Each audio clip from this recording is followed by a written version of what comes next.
If your city gets attacked, you're going to be really glad you watched this video because I'm going to break down how city defense actually works and what some great budget options are for protecting your city from being attacked. So stick around in this video for the things you need to know about the actual mechanics of city defense and the best choices you can make to keep your city wall punching as hard as possible.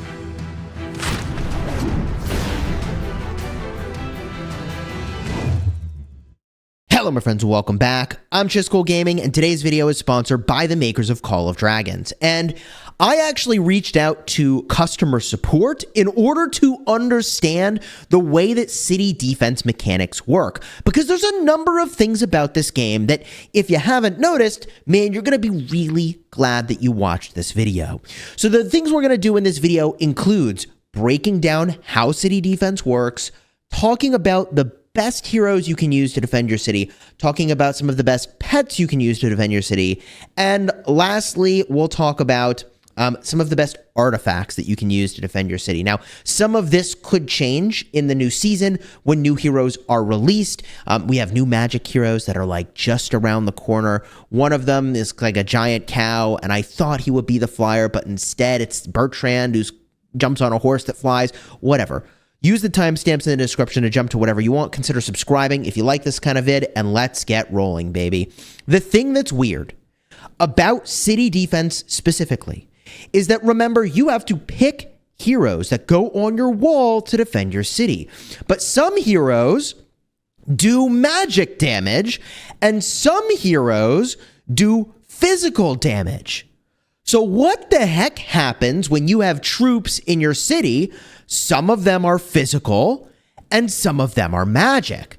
This is why I reached out to support to understand how each of these troops participates in the defense of your city. And I'll try to summarize this answer as simply as I can, which goes as follows, and I learned this by both checking with support and doing some lightweight testing in game to kind of verify. I mean, I didn't have my city attack, but you'll see in a second what I did. So when you defend your city, there are several types of attacks that can be done.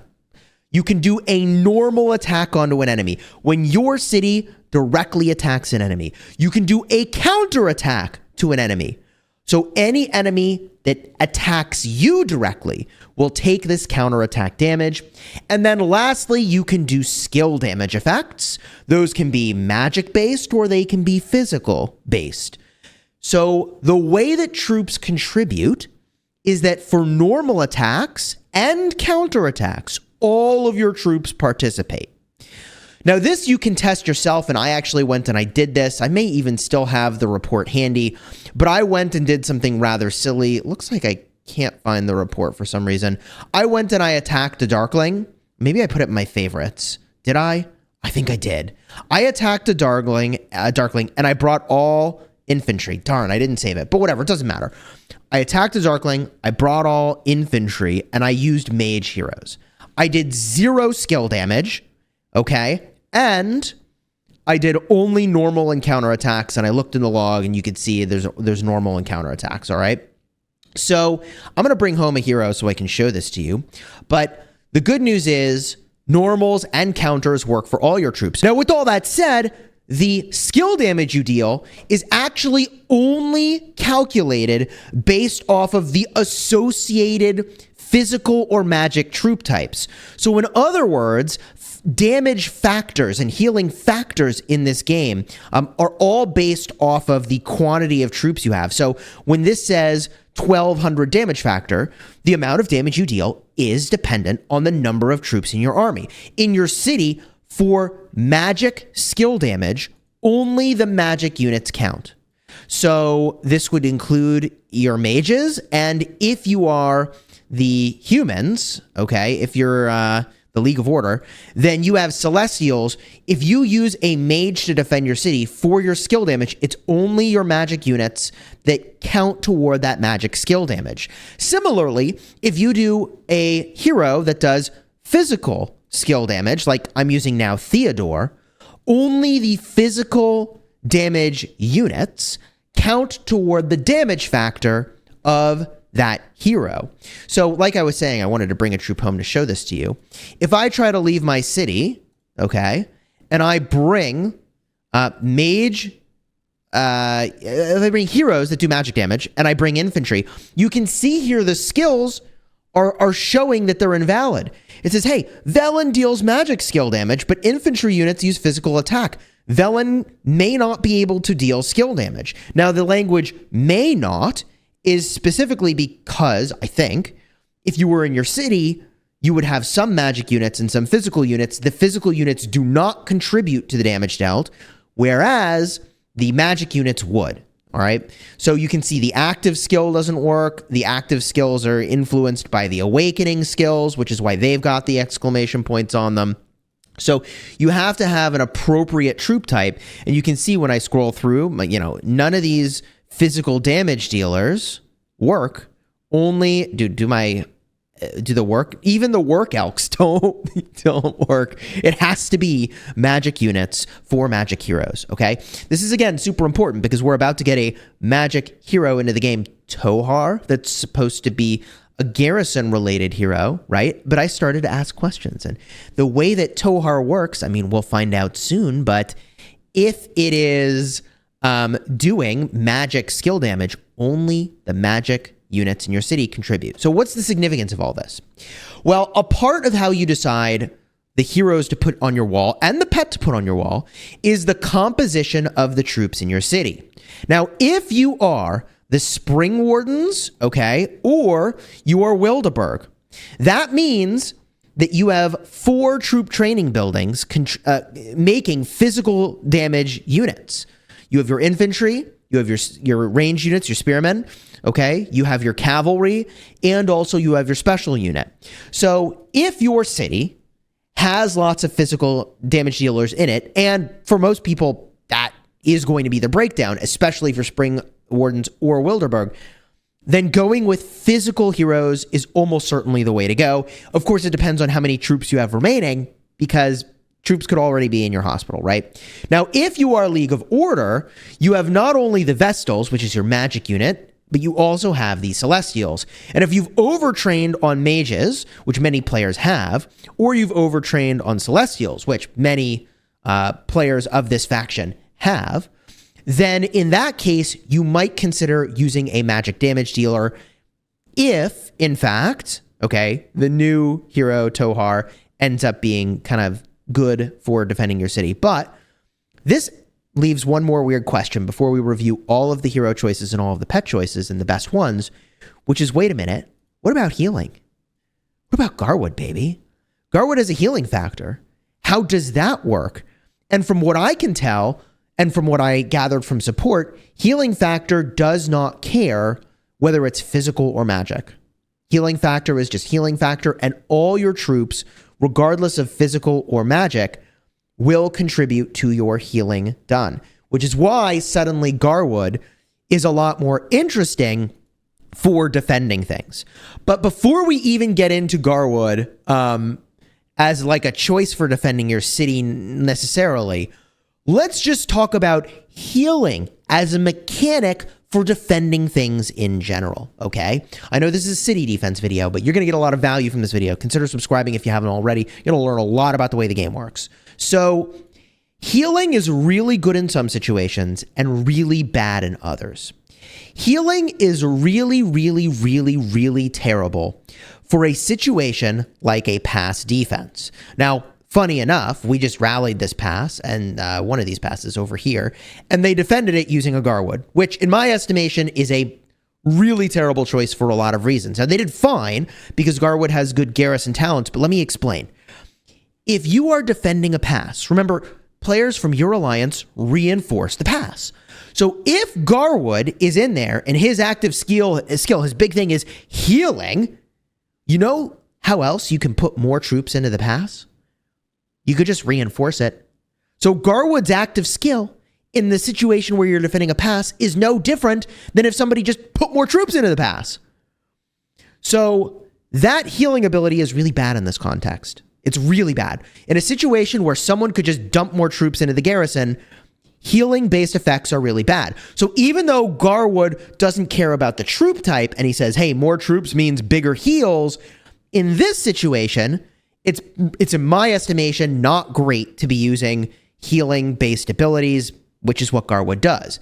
Now, if you're in Roots of War, the opposite is true. Yes, you could always have somebody else reinforce a garrison in Roots of War, but you actually need someone to have physically traveled that distance and set up to go and do that. So in a situation where you can't guarantee you will even get reinforcements, healing is outstanding for garrisoning because it makes it so that you can actually extend the longevity of that garrison and live long enough for someone else to arrive to actually reinforce. So healing is fantastic in a game mode like Roots of War, but healing for your city is entirely different. So why is healing for your city entirely different? You're going to have all troop types represented. So in that regard, it's kind of cool. However, the way that healing works is that as you're fighting, you take two kinds of wounds. There are slightly wounded troops, which are no longer fighting actively, but are still in the army. They're hurt. They can't do anything. Then there's severely injured troops. Now, those go to your hospital immediately. They leave the army and are taken straight to your hospital bed, okay? Now, slightly wounded troops, when you receive a heal, it is those troops that are brought back into combat and become active fighting troops. So the weirdness about having healing on your city is that if you are lower powered, you're basically bringing troops back into the fight to die over and over and over. And for people that are lower power, like you kind of just want, you don't want to do that. Like you kind of just want to have it end as fast as you can. And like, it is what it is. Like stalling, it probably isn't going to get you anywhere. Like you just need it to end. You don't want to, if you're in a disadvantaged situation, bring back more troops to have them die and more troops to have them die and more troops to have them die. Because if your city is attacked, 90% of your troops that would be sev wounded do in fact go to your hospital, and 10% die for you, which is pretty bad. 50% of the enemy sev units will die. That's interesting. That's a little different from Rise of Kingdoms, but whatever. When your legions are defending against an enemy at a pass, 35% of your sev wounded units die, and 50% of the enemy sev wounded units die. So defending has an obvious and distinct advantage here, right?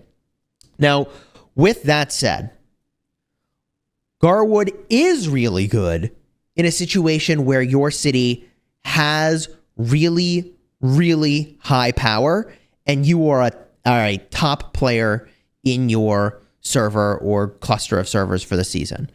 Like, if you're super high power, at that point, bringing troops back into the fight is really compelling because you can do so much damage to them. Even just from your normals and your counters, you're kind of doing serious work. So in the situation where you have a really competent city defense and your high power, in that world, bringing troops back to the fight is good because it's kind of a little bit like an Ark situation or Roots of War situation in this game where, like, you're not getting reinforced by other players, presumably.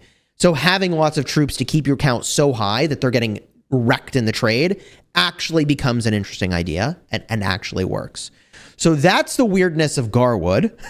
The other thing we need to talk about before we get into some really great budget picks here for defending your city is the talents. And the thing that is insane about Garwood is that he does have very, very good talents. Like, Garrison talents are insane for defending your city. Point for point, you get way more value. Like, if we look over here, while serving as the garrison captain of your city, for 1 point, you get 1% more damage. For 1 point, you take 1% less damage. But if we look at another talent tree, okay, let's just look over here. To take 2% less damage in the overall tree, for cavalry only, I needed 5 talent points. So this is 5 talent points for cavalry only to take 2% less damage. Whereas the garrison talent tree, if I am defending my city, it is 5 talent points for 5% less damage taken or 5% more damage dealt for all my troop types. Do you see the value of the garrison tree? Like, all throughout these trees, the garrison tree, it's insane how much value you get. Point for point, it is way better. So although I would love to be able to recommend Garwood for most players, remember, for most players, healing kind of sucks for your city wall. Like, you're not really trying to prolong your demise if you're not one of these top dog players. And I don't think that the Garwood is great. So what's an option that most people probably have or could consider that would work really well? And remember, there's two things we need to account for here. One is, okay, so what talents can we use? The other is, what's the troop composition in my city? And I actually think Bakshi Primary is extremely good. Now, I need to give credit where credit is due. I learned this from Duz. We were chatting about this. He is the leader of BDO, one of the R5s. And if we get a look at the talents over here, his talents are actually insane for city defense. Now, I'm not using city defense talents at the moment. I don't even know why this is labeled city defense, and this is fully not city defense. What even is this? Let me make the build real quick. So I would say this is the core of the build that you would use to defend your city. And the exact build you would use could depend a little bit on what you thought was going to be attacking you. Like, if Sindrian Freygar is going to be coming at you, taking less normal attack damage is really, really, really good. Okay, if you wanted to be more universal in the applicability of your sort of defense, you could go for concentration. When casting rage skills, you get shelter, increasing your defense, which doesn't list a troop type. So this is for all troop types, which is really, really good. So Bakshi's talent tree here is pretty outstanding. The overwhelming majority of these talents are fantastic. Dealing more skill damage, depending on who you pair with, is outstanding. You could always get more hit points if you're going to do a non-skill damage pairing, like Garwood, for example, although you'd ideally make him the primary, as I mentioned earlier, for the talents in that situation. Head held high gives you a chance of gaining rage from your normal attacks. You could go for even more rage with Spirit of Rage to get a real rage engine going. You also get detached to do more skill damage. Again, this is relevant if you're going for a skill damage combo. Also, focus gives you hero skill crit rate. Raging Tide gives you more crit damage. And Caged Animal, after casting rage skills, you get your hero skill damage stacking up and stacking up and stacking up. Again, you just skip out on these skill damage-based choices and instead go for other things like getting some damage factor here if you were going to use Bakshi as a primary and make a pairing with a hero that is not actually going to be doing skill damage. Now, when we look at the rest of Bakshi's skills, they're deceptively good for defending your city as well. Let me explain. The active skill gives you 30% hit points for 5 seconds. This does not specify a troop type, which means you're getting hit points for all of your troop types, which is super good for defending your city. In addition, this skill gives a bonus to Bakshi's troops, and it is cavalry, specifically health and also physical attack. Okay, that's fine. The peacekeeping skill was irrelevant, but this fourth skill is kind of cool.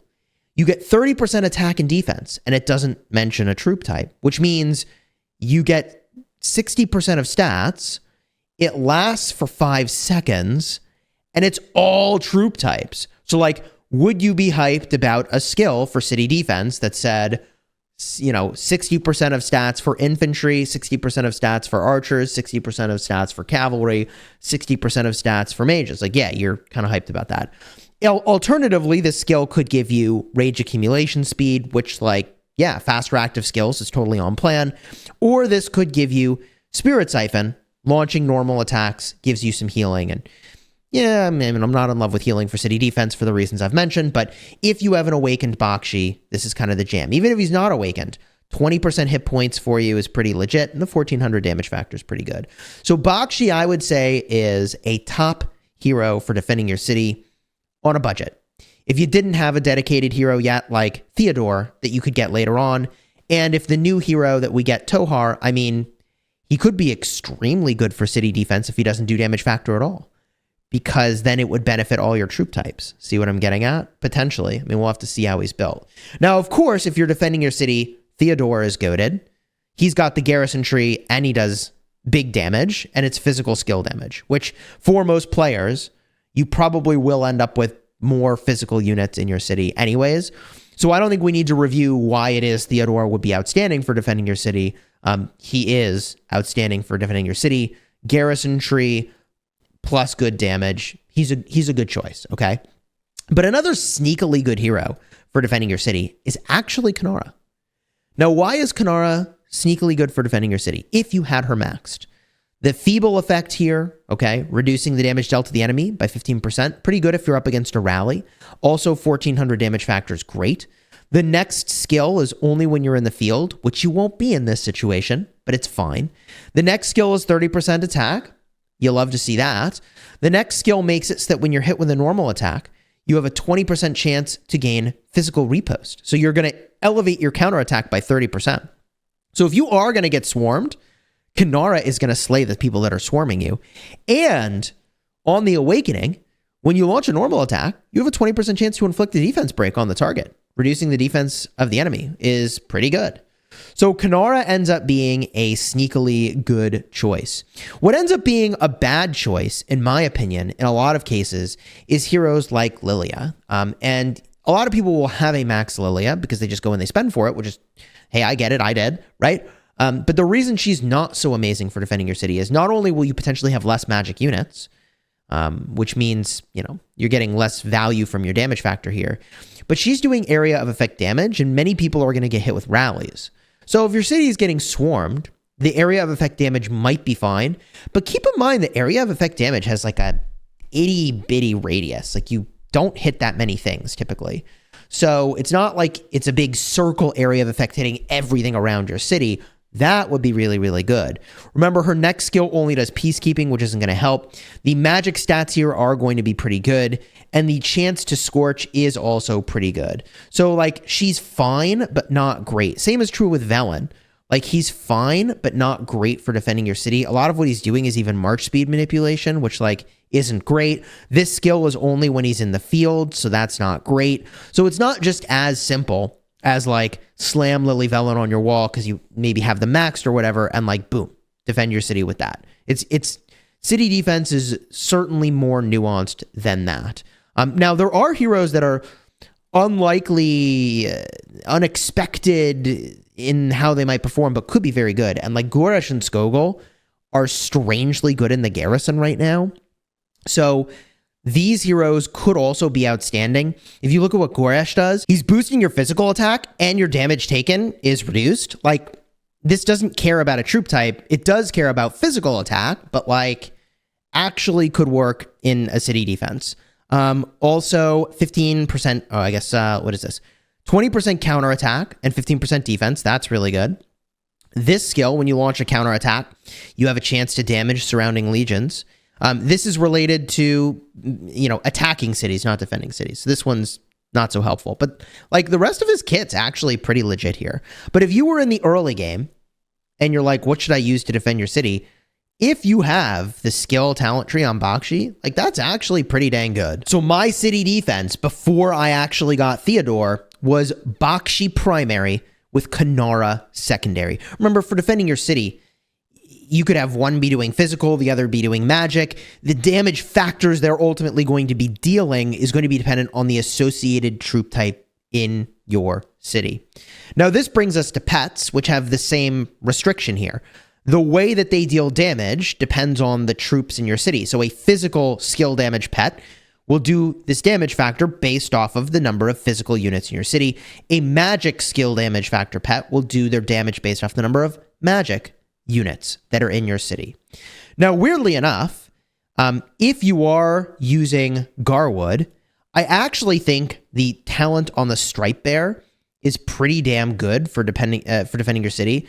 So I have one over here. There it is. So the Stripe Bear makes it so that you get a health boost. And this doesn't care about what troop type it is, which means all troop types in your city are getting the benefit of this health boost. So the Stripe Bear is actually pretty legit if you use Garwood for defending your city. And all these pet recommendations are going to depend somewhat on what pet you use. Another pet that's really good for defending your city is going to be the Goldenrock. I've covered both a Stripe Bear and a Goldenrock in separate videos, but the Goldenrock is going to be casting Exuberance, which gives you rage accumulation speed until Bakshi generates passion. Once he generates passion for you, Exuberance, your golden rock over here, will switch gears and then start doing the damage ability. If you didn't see my dedicated video about this, I'll have a card in the end screen. This does not necessarily work the way that you think, and I covered this way in depth. So I think that a golden rock is actually a pretty legit choice for defending your city. You're likely to have a lot of physical units. Also, the extra rage generation over here is outstanding. Like, this is really, really, really good, and it pairs so well with the rage engine that you're getting from Bakshi anyways, if you use them as the primary.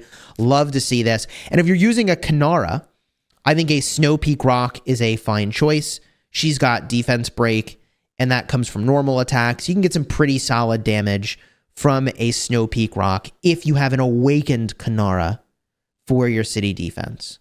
Now, if for some reason you use Madeline for your city defense, the Frost Bear becomes a totally viable option. And if you think your city was going to get swarmed, then I would say a Venomous Lizard becomes an attractive option. That's because all the swarmers are having a chance to get hit with poison. So, how do you scale up the effectiveness of poison? Well, it's only a 12% chance to trigger, but if 10 things are hitting you every single turn, it's probably going to trigger once every second, and this is limited to 1 trigger per second. It doesn't say that, but that is the case, okay? So those are some war pets that I would consider for defending your city. Of course, we're about to get 2 new war pets that could be really, really good. In fact, I expect the war pet associated with Tohar could potentially be very good for city defense. We'll find out as soon as they're in game, all right? And I'll make a video breaking all that down. So that's what you need to know about pets. Last thing we need to talk about is artifacts. Remember, you have all troop types represented in your city. So artifacts, even as stat sticks that have a unit-specific stat here, are less exciting. So some of the best artifacts that you can go for, of course, we need to talk about this right over here, the Breath of the Forest. Now, this is giving you 40% garrisoned army attack and 22% Legion defense. This is all troop types affected. Huge win for defending your city. You have all troop types in your city. Now, this has a healing ability. It could trigger once every 30 seconds, which is not amazing. It also has a hit point ability, which can trigger once every 30 seconds. And what's not amazing about that is that if you're using Bakshi, this will not stack. Grants the effect Vigor for 10 seconds. So I don't think this Vigor 30% hit points stacks with the Bakshi 30% Vigor. Any named buff, they're calling it Vigor, on both cases, does not stack with each other. So you can only get the 30% hit points here. They're not going to stack, so that kind of sucks. But this does wonders. This is removing debuffs. 1 debuff removed every 2 seconds. So if you're pairing with Bakshi, this gets a little weird, but I'm using it anyways, and I have Bakshi, okay? I have Theodore primary, Bakshi secondary. I'm using the Breath of the Forest because I've maxed it. I maxed it specifically to use in Roots of War, and I think it's really, really good in Roots of War. The healing there is so critical, as I was describing earlier, and I think the healing for defending your city is fine. The free-to-play option, however, I think arguably one of the best free-to-play options that you could also be using in the open field is actually going to be, let's see here, it is the Fang of Ashkari.